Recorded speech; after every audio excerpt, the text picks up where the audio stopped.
Bismillahirrahmanirrahim. Allahumma salli ala Muhammad wa ala ali Sayyidina Muhammad. Rabbi shrah li sadri wa yassir li amri wahlul 'uqdatam min lisani yafqahu qawli. Rabbi zidni ilman warzuqni fahman wasi'an bi rahmatika ya arhamar rahimin. Bagaimana hukumnya bertawassul dengan amal kebaikan yang pernah kita kerjakan dahulu? Bagaimana hukumnya bertawassul, meminta satu pelantaraan dengan amal kebaikan kita yang pernah kita kerjakan di masa dahulu? Hukum bertawassul, meminta satu pelantaraan, wasilah, memohon kepada Allah agar diberikan satu jalan keluar dari permasalahan. Bertawassul dengan amal-amal baik yang pernah kita kerjakan, maka hukumnya boleh. Ini berlandaskan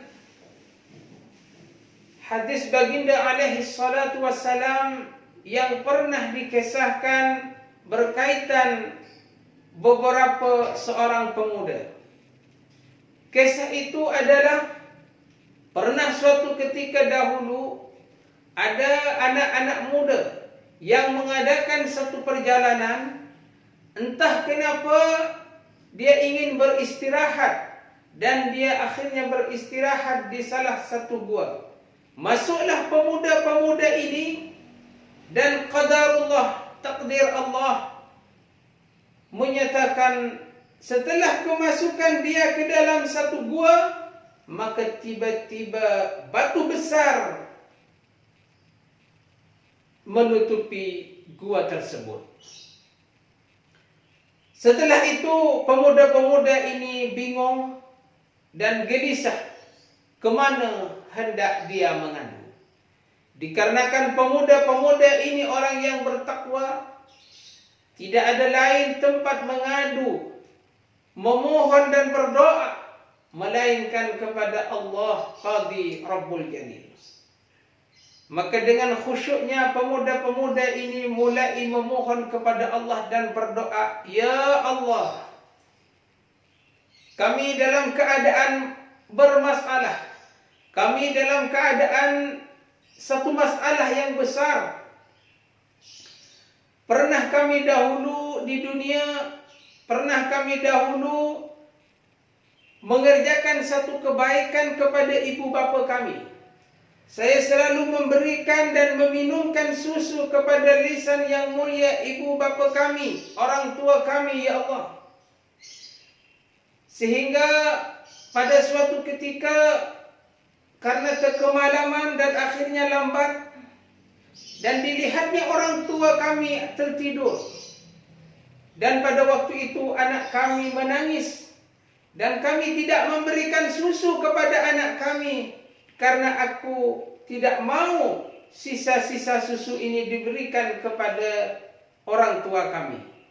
Dengan artian, aku akan memberikan susu yang pertama kali kepada orang tua kami. Saya enggan, saya kasihan kepada orang tua kami karena sedang tidur dengan lelap dan nyenyak. Aku tidak berani untuk membangunkan, dan akhirnya setelah bangun diberikannya susu itu. Maka dia berdoa, "Ya Allah, kalaulah ini dijadikan, diterima, dimakbul kebaikan kami ini, ya Allah, mohon bukakan pintu, mohon geserkan batu-batu besar ini supaya saya dapat keluar." Maka dengan izin Allah, batu ini bergeser sedikit. Pemuda yang kedua, dia berdoa kepada Allah, "Ya Allah, saya dahulu pernah ada satu kebaikan, pernah diajak oleh salah satu perempuan kerabat kami untuk berzina. Tetapi dikarenakan saya takut kepada Allah, maka saya tidak mau ajakan zina itu. Ya Allah, jika ini dimakbul, kebaikan kami dahulu ini, maka berilah kami jalan keluar. Moga-moga batu ini tergeser. Akhirnya batu itu qadarullah, dia bergeser sedikit demi sedikit. Belum lagi dapat keluar. Dan akhirnya pemuda yang satunya berdoa dan memohon kepada Allah. Ya Allah, dulu kami mempunyai salah satu pekerja, tetapi pada waktu gaji, time, waktu memberi upah kepada pekerja itu, ternyata dia tidak ada entah ke mana. Akhirnya hasil gaji itu saya simpan dan saya belikan beberapa ekor binatang. Dan akhirnya binatang itu berkembang dan banyak. Dan setelah beberapa tahun lamanya dia datang meminta upah itu. Dan aku berikan kepada pekerja itu sekaligus dengan binatang-binatang yang berkembang biak itu. Aku berikan semua. Ya Allah, jika kebaikan kami ini, ya Allah, kami bertawassul kepadamu, ya Allah. Jika ini dimakbul dan diterima olehmu, ya Allah, maka berikan kami jalan keluar untuk keluar daripada gunung ini, dari bukit ini, supaya batu besar ini bergeser. Maka qadarullah, batu yang sangat besar, yang secara akal kita tidak mampu untuk menggerakkan batu ini, memindahkan batu ini ke tempat, dari satu tempat ke tempat yang lain. Dengan izin Allah dia bergerak dengan sendirinya. Allah pindahkan batu besar itu sehingga para pemuda ini dia dapat keluar dari gua itu.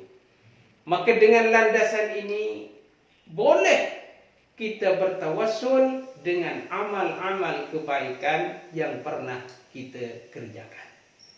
Mudah-mudahan kita terus mengabdi kepada orang tua kami, berbuat baik kepada ibu bapa kami, takut akan ajakan zina, dan terus memberikan hak-hak kita kepada pekerja. Karena baginda alaihi salatu wassalam pernah bersabda, terutama pada bagian pekerja ini, karena banyak di kalangan kita kadang-kadang kita tidak mau memberikan gaji, upah kepada pekerjanya. Pernah baginda alaihi salatu wassalam bersabda, aqtil ajira haqqahu qabla an yajiffa 'irquhu. Aqtil ajira haqqahu qabla an yajiffa 'irquhu. Berikan upah pekerja itu sebelum kering keringatnya. Artinya apa? Segeralah beri sebelum dia meminta upah atau gaji itu kepada pekerja kita. Moga-moga kalaulah kita amalkan semua ini, menjadikan kita sukses, lebih sukses lagi fid dini wad dunya wal akhirah, dari dunia dan agama sampailah kepada akhirat kita. Wallahu ta'ala alam. Assalamualaikum warahmatullahi wabarakatuh.